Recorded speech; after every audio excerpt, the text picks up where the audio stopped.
and, you get to have running water and toilet and everything, which is pretty nice. So I think that one in particular seems, you could see a world where in the future you can have like an RV type thing that goes a long way, and it's really worth it to kind of have the constraints of being in a car, but being able to stay overnight.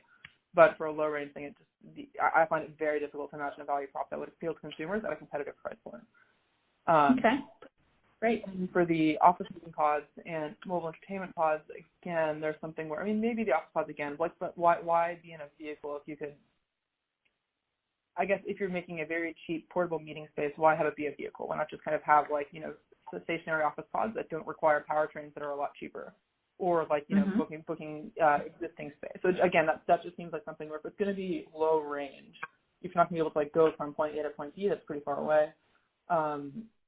The addition of a powertrain and kind of either a driver or an autonomous vehicle system, that I find it hard to believe that cost is worth it.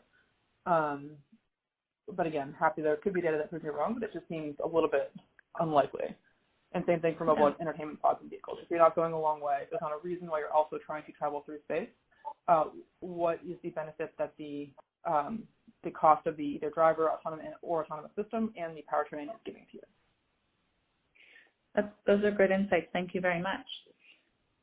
Before we move on to the next one, is there anything that you'd like to strengthen or improve on these concepts? So you mentioned kind of briefly like adding a shield for rain on an e-scooter, which would then kind of increase the applicability in terms of not being contingent on weather solely. Are there any other kind of things like that are coming to mind? If we're talking with low range, low speed, I'm sure there is. It's like if we took each of these in turn and did 5 minutes, we can come up with lots of different potential product requirements that would make this variable to very different types of groups of people. But I feel like, I don't know, offhand, nothing particularly comes to mind, I guess. But I'm sure there are things you could,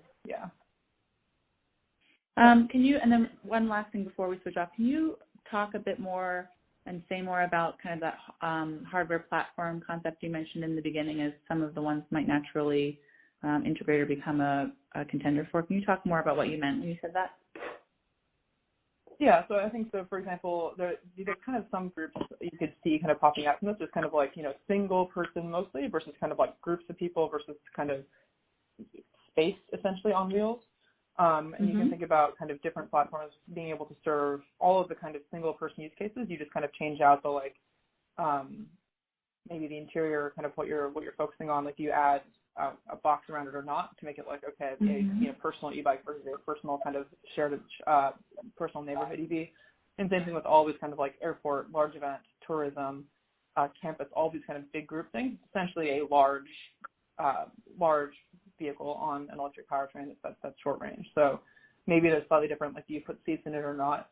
But that's a pretty minor change in terms of the actual design of the platform itself. These seats and things are very easy to put in and out, typically when you're making a car.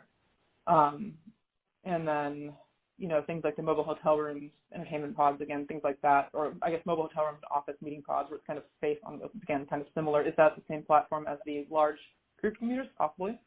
But I think, again, you can definitely see grouping popping out here. And same thing with child and elderly, again, it's probably a smaller single-person type transit. Yeah, I think the way that you framed it makes sense. So for someone or a company for developing these platforms, who do you see as the major players in that space, or who do you see as the potential competitors? I'm curious to get kind of your opinion on who might develop or be in that space. Yeah, I think for the larger the vehicle is, the more likely it is that you're probably going to be competing with kind of the big vehicle and bus OEMs.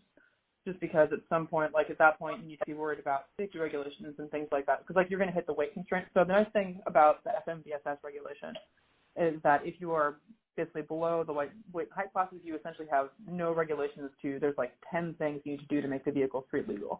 If you're above the weight or above the speed, then you have a 3-inch book of regulations you have to be compliant with and a whole testing program and all these different things. And that's something that really only vehicle OEMs know how to do. So basically, as soon as you're kind of